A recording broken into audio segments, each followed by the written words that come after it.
Could the Miami Hurricanes actually be a college football playoff team this season? And what's it going to take to get there?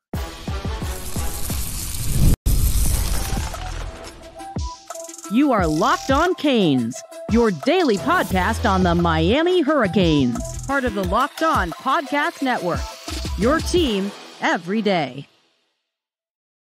Happy Friday. We made it. I'm Alex Dono, University of Miami alumnus, co-host of Locked On ACC and writer for allhurricanes.com. And thank you so much to the everydayers for making Locked On Canes your first listen and your first watch today. We're available free wherever you get your podcasts. We're free on YouTube. We're part of the Locked On Podcast Network, your team every day. Today's episode is brought to you by Ultimate College Football HC. It's a brand new mobile game that is completely free, has no ads, and 100% playable offline. Use promo code LOCKEDONCFB, all caps, inside the game store to receive a free boost to your program. Begin your coaching legacy today. Now, had you asked me month, 2 months ago, I would have been saying, maybe college football playoff in 2024 might be a little bit ahead of schedule. I know it's a 12-team deal now, more opportunities, and Miami should be right up there near the top of the ACC, but my optimism for Miami this year, my optimism is real, it's palpable, but it's also cautious. We'll get to that. Also, on this episode, we got to talk about our guy, Luke Nickel. Miami Hurricanes verbal commit at quarterback. Milton High School, where Luke plays, they're going to be on national TV tonight, going up against American Heritage. That is going to be must-see TV this evening. We'll talk about who's going to win the starting jobs that have been up for grabs at Miami, including who the kick and punt returners might be this year. We'll talk about a potential breakout player who's going to step up this coming season. And we're going to do all of this with a very good friend of the program who is back. He's doing amazing work with his company, Q Sports Media. I also see him with the guys from Caneville working really hard. Dante from Q Sports Media is with us. So, Dante, do you think this could be the year that Miami punches their ticket to the college football playoff? Could that happen in 2024? I think definitely the fact that it's a 12-team playoff now makes it a lot more of a likable chance for us to make it. We'll see how the season plays out, man. There's a lot of underlying, factors that might happen throughout the season that we just got to sit here and watch for. And I'm so excited to watch it happen. Yeah, and underlying factors, those could be negative or positive factors, right? You might benefit from certain other teams slipping up, losing upsets, or, injuries to other teams. Not that you ever want to see that happen. But, Dante, the reason why I bring this up is that I start to see these preseason predictions that are coming out. Recent ones from Josh Pate from 24/7 Sports and CBS Sports, who actually made his predicted college football playoff bracket. Josh Pate has got Miami winning the ACC, getting a 3rd seed and a first-round bye. Greg McElroy from ESPN, very similar. He's got Miami winning the ACC and grabbing the 3rd seed, first-round bye in the college football playoff. And if Miami were to actually make that happen, and I know that certain people will listen to this and say, yeah, of course this could happen. Other people will listen and say, you really think the guy that doesn't know how to take the knee could actually coach a playoff team? Ridiculous. It's not going to happen. Factors need, of course, to fall into place for Miami to actually contend for this college football playoff. Number one, I don't think you're getting there if you don't beat Florida State. It's the toughest game on the schedule. You probably got to win that game. Or you know what? Maybe you could afford to lose to them, get a rematch maybe against them in the ACC championship game, win that one. That could get you in. I think Dante, Cam Ward he's got to be extraordinary on the field this year. Ward, who put up those insane numbers at Washington State, 3,735 passing yards. That was 8th in the country last year, 25 touchdowns. Like, Ward has to fit this offense like a glove, and I absolutely think he can. And I think Miami's defensive line, they've got to live up to the billing, where you look at a group that collectively, could be in the 40, even 50 sack range this year with all the talent that they have. But then I think the most important thing, Dante, is, I talked about how, hey, maybe Miami could benefit from other teams that they're contending for a playoff spot with and maybe slipping up and getting upset in certain games. The big thing for Miami is you've got to have focus all 12 regular season games in the ACC championship game if you get there. Because, I mean, every time we think in recent years Miami may be getting off to a roll, they find a way to step on the rake and, lose to the Georgia Techs or the Dukes of the world. Both of those teams are on your schedule again this year. I mean, Miami needs to find a way to focus and not slip on the banana peel. Because, yeah, we can talk all day about winning the big games, but Miami also needs to avoid slipping up in the not as big games. Yeah, I agree 1,000%. I think that's been Miami's biggest problem in like the last decade, is slipping up in the smaller games that don't really matter as much. Those night games where we come out with the black uniforms and we're looking super crisp and the season's been overhyped and we're 4-0, 5-0, just like you mentioned. And all of a sudden, out of nowhere, the team kind of slips on the banana peel and we're like, how could this have possibly have gone wrong after it was looking so good? We talked earlier a couple days ago about how, like, what's the difference between like the Manny team and a Mario team. Not only do I believe that the physical attributes is what makes the biggest difference, I think it's the mindset that makes the biggest difference. A Mario Cristobal-led team will not let up. A Mario Cristobal staff will not let up on their players. And you can see it in the practices that we've been to. It's been very different. A lot of these kids are getting pushed to their absolute limits. And I believe that's a good thing, especially in fall camp before their limits really get pushed during the regular season. I believe a game like a Virginia Tech at home kind of scares me a little bit, just because the Hokies are a lot better this year than what they normally are. And Virginia Tech always kind of gives us a little bit of a struggle. I wouldn't say it's much of a rivalry now, but you can still kind of feel the tenseness when any team comes into Hard Rock Stadium. So I feel like that Virginia Tech game this year is the one that I'll be watching out for. Yeah, no doubt about that. And I agree with you, because like some people say, hey, is Virginia Tech, is that going to be a trap game? My answer is, well, honestly, I wouldn't classify that as a trap game, because I think that's a legitimately good football team. Like that's not the type of team that you would look at and say, oh, well, this is a team we just can't lose our focus. No, Virginia Tech's a good football team. I think they're going to be, near the top 5 in the ACC this year. I think that's a decent football team, no question about it. And Kyron Drones, their quarterback, I think is one of the more underrated and slept on players in the entire country.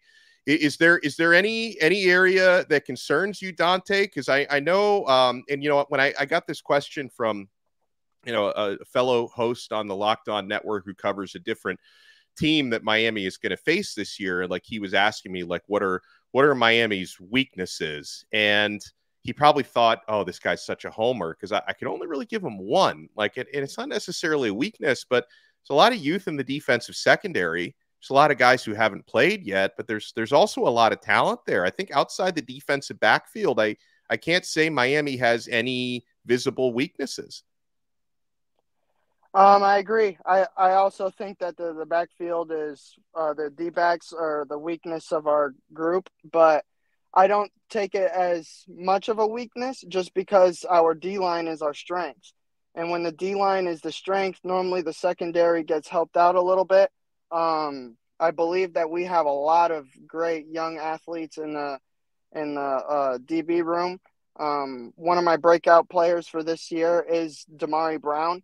I believe that in his second year, especially after he gained a little bit of confidence after that FSU game, there was a lot of great stuff out of fall camp, hearing that he's been doing great in the slot and in the outside. He's such a versatile athlete and a heritage kid. So, those kids are ballers and they just know how to play football. So it really doesn't matter where you put them at. I believe him and Daryl Porter have a great chemistry playing together, especially playing at Heritage. I'm sure he's a little affected by his brother leaving, but I think that's going to create a lot of competition for when we go and or when Florida State comes and has to play us here at Hard Rock Stadium. We got a lot But more coming up with. Oh, go ahead. Sorry. Go ahead. Finish your thought. no, I just wanted to say that I do agree that the defensive secondary is the weakness, but that I believe the D-line is going to help them out a lot. Amen to that. And we got a lot still to come here on this brand new episode of Locked On Canes. We got our guy Dante from Q Sports Media. I want to talk about some of the hot position battles out there, what may end up happening at left guard, and what may end up happening with the number 2 quarterback this year. And hopefully we don't need the number 2 quarterback a lot, except for garbage time, mop-up time. Hopefully there's a lot of those. And I would love to pick Dante's brain on who he thinks the kick returners are going to be this year, because there are definitely some options. So, my friends, you know what you want to do. We're only getting started. You want to keep it locked on this Friday episode of Locked On Canes. And I hope you're keeping it locked to the newest member of the Locked On Canes family. We're so happy to have them. Guys, I want to take a moment to give you a heads up on a brand new mobile game that I think you're going to love as much as I do. It's called Ultimate College Football HC. In this amazing game and simulation, you get to step into the shoes or the loafers of a head coach and lead your college football program to glory. Can you imagine actually being the coach of the Hurricanes? From recruiting players and hiring coaching staff to overseeing training camps and handling school scholarships, you control every crucial detail of your program. It's all in your hands. Will you be able to handle the pressure? And what I really love about the game, you're responsible for calling offensive plays during games. Your strategy will not only determine the success of your football season, but it's going to shape the future and legacy of your program. Ultimate College Football HC is completely free, has no ads, and is 100% playable offline. You can play on the go as you want to and when you want to. And of course, we have a special offer for Locked On Canes fans. Use the promo code LOCKEDONCFB, all caps, inside the game store to receive a free boost to your program. Make sure you take advantage of this perk, as it will get your team off to a strong start. To download the game, just visit ultimate-cfb.com or look it up on the app stores. Ultimate College Football HC. Begin your coaching legacy today. Thank you so much for making this episode of Locked On Canes your first listen and your first watch today. Make sure you check out our conference previews. If you subscribe to Locked On College Football, you're going to see the big preseason previews for the ACC. I got to host that one. The SEC, the Big 12, the Big 10, going to get you ready for college football season. And there's always great content on Locked On College Football, so make sure you subscribe. It's available free wherever you get your podcasts. Here on Locked On Canes, we're joined by Dante from Q Sports Media. So, Dante, first things first, when the season begins, who do you think is going to be the number 2 for Reese Poffenbarger? So this is a big toss-up just because of the fact that Emory Williams went into Doak Campbell last year, and as a true freshman, he played like at least a sophomore or a junior. He did not play like a deer in headlights. He was focused. He made the right plays. He didn't make many mistakes, really, at least not too many drastic mistakes. He let the game come to him, and I feel like that was huge for a freshman.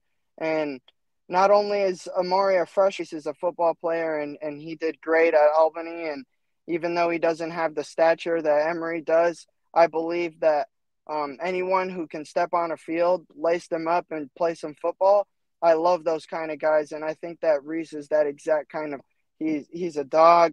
He's a guy who just loves to get out there and play the game. And I think that's not that Emory's not a Mario kind of guy, because he is, but I think Mario brought Reese in here for a reason, and it's because of the reason that he's going to play the game the same exact way, and there's not going to be much that's going to stop him. I would pick Reese over Emory right now just because he is the veteran.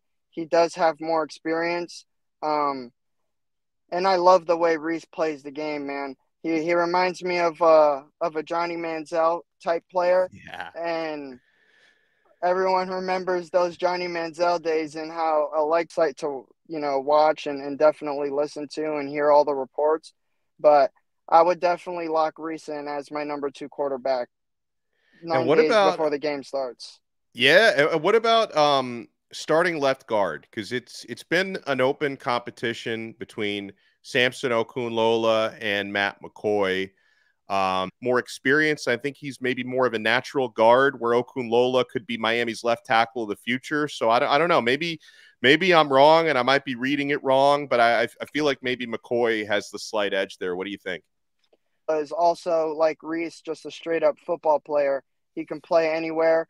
As long with believe that Okunlola is just a pure football player and he can out for it.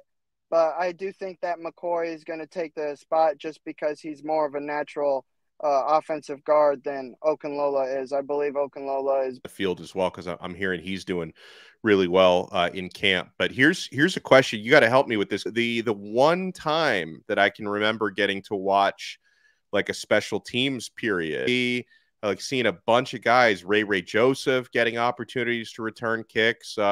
Who do you think, and maybe who would you? If any of the listeners play NCAA or Madden, you know that little juke stick that these players get and the little ability they get? Yeah, Ray can be an awesome kick returner and punt returner, just like Brashard Smith was last year. Ray's a running back and playing wide receiver with hands. Ray's electric with the ball. My pick would be for Ray to be the kick returner and punt returner. I joked with him in media day because they gave Chris Johnson. They don't got the numbers right. They'll see it this year though. But I believe Chris Johnson and Ray would be my two picks for kick returner and punt returner. I like that. Yeah, and speed. Like this guy set records in the 100-meter and the 200-meter at Dillard High School. So he's got the stats to back that up. Certainly. You know, going back to talking about breakout players, like you brought up, I thought a great one when you mentioned Damari Brown. I'm going to continue to push my Elijah Arroyo agenda, and it's not just me. People have been seeing how good that dude looks in practice. You know, he's been so snake bit by injuries the past couple of years, but this is as healthy as Arroyo has ever been. He's put on some quality size. He looks really out this year. Not necessarily break out, but I would love to see Elijah Lofton step up. I love and practice that. I don't know if they're just doing it for us and the hype or what it is, but I've been hearing that they put Elijah at H-back. They'll put him at running back. They'll put him at tight end. He's a flex guy. You can put him anywhere. He's a football player. Love to see him step up this year as a true freshman. Playing in a Dante's take, and I'd like to get takes from you guys if you want to drop us a comment, that if Miami were to get into the top 12 this year, if they were to get into the CFP, would you consider that ahead of schedule, right on schedule, or if you just don't, Miami verbal commit is going to get a huge opportunity and a huge test tonight on national TV right here. We're not done yet on this brand new episode of Locked On Canes. Guys, there are several reasons why the Game Time app, it is the only ticket app that I use, are unfreaking believable. I'm a procrastinator, and Game Time actually rewards me for this. And they've got a new feature called Game Time Picks that makes getting tickets for your favorite live events even easier. Got a Labor Day offer coming up, 50% off for Diamondbacks and Dodgers. Anyone on the West Coast wants to make sure you hear about that. Guys, you can save up to $6 closer it gets to the event. I love the all-in pricing feature. You can see exactly what you're going to pay up front with no hidden fees after that.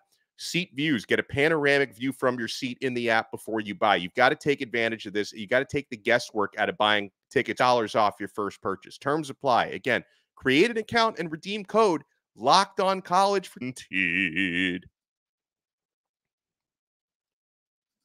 Thank you so much for making Locked On Canes your first listen and your first watch today. Make sure for your next listen, you check out Locked On AC each and every day, available free wherever you get your podcasts on Locked On ACC. Here on Locked On Canes, we got Dante from Q Sports Media with us. You know, Dante, I mentioned at the top that, you know, thinking Miami to get into the playoff this year, and then when you think about it, there's an argument to be made because you've got Cam Ward 1 year as your quarterback, probably just going to be here for 1 year, Simeon Barrow is a one-year guy on the defensive line, Tyler Barron. Like, you made a lot of moves where you're really putting all your chips on the table. I believe that year 3 was the year where everyone would be like, they could make the playoff. Cristobal first got hired, I always said that year 4 would be the year that we would have we see the actual chance where we can go and win a national championship.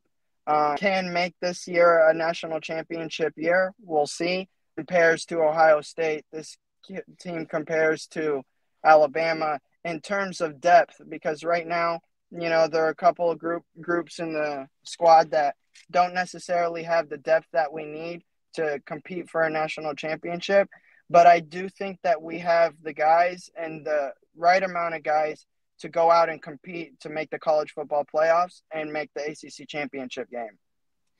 Certainly hope you're right about that. And I hope Pate is right and McElroy is right and everybody else making bullish predictions on Miami. Go ahead. No, I do think that we are very comparable to last year's Texas team. I wanted to add that. Yeah. Last year when we started the year, we didn't really know if Texas was going to be great or not. We kind of found that out when they went and beat Alabama. So I feel like we're kind of in the same stage as Texas from last year. That's a great shout. So I want to shift gears and talk about our guy, Luke Nickel, 4-star class of 2025, committed quarterback. He's fully locked into Miami. I mean, it's about as locked in as a young man can be before he signs his national letter of intent. In a few months, he's fully locked in. And, he led Milton High School last year as a junior to a state championship in the largest classification in Georgia, really good high school football state. And Luke is coming down to South Florida. And tonight, he and Milton are going to be on national TV going up against powerhouse South Florida program, American Heritage. Now, Dante, you're actually going to be at that game tonight. What are your expectations for Luke going up against that Heritage defense? Well, I expect Luke to come out with his hair on fire, because I don't know if you were aware last year when Luke came over to South Florida and he played Western and the field conditions weren't really the greatest. He didn't play good at all. It was not a good showing for him in South Florida, especially after he had that workout with Shannon Dawson and really impressed. I think that this year is his chance to come out and, like the young kids say these days, get his get back. He's probably been thinking about last year and how he came over and against Western, who was a top team in the Broward County area. He didn't really play as good. And I think that this year is his chance to come out against a really, really talented American Heritage team and really put on a show with his star receiver, CJ Wiley. Yeah, and I sure hope they do. Dante, before we let you run, my friend, let the people know where they can find all your work. And I can vouch for Dante. This guy's one of the hardest working guys in the industry. I see you everywhere. I see you filming. I see you taking practice notes. I always see you with the guys from Caneville. Where can people find your work, man? So I'm everywhere on Instagram and X, also known as Twitter. You can look me up at Q Sports Media. I do a lot of camera work. I take pictures and videos. Very passionate Canes fan. And I just love this stuff. So if you guys want to go check out some great camera work, some great social media work, you can go and check that out over at Q Sports Media. Always impeccable work. And yeah, make sure you follow him there on X at Q Sports Media too. Dante, thank you so much for the time and enjoy your weekend coming up. You too, Dono. Go Canes. Go Canes. We appreciate everybody making Locked On Canes your first listen and your first watch today. Make sure if you're watching us on YouTube, you hit that thumbs up button, like this episode, subscribe. If you listen to the audio version, which is fantastic, make sure you subscribe on Apple Podcasts, Spotify, the Odyssey app, wherever you get your pods. And we'll talk to you again next time on another episode of Locked On Canes, part of the awesome Locked On Podcast Network, your team every day.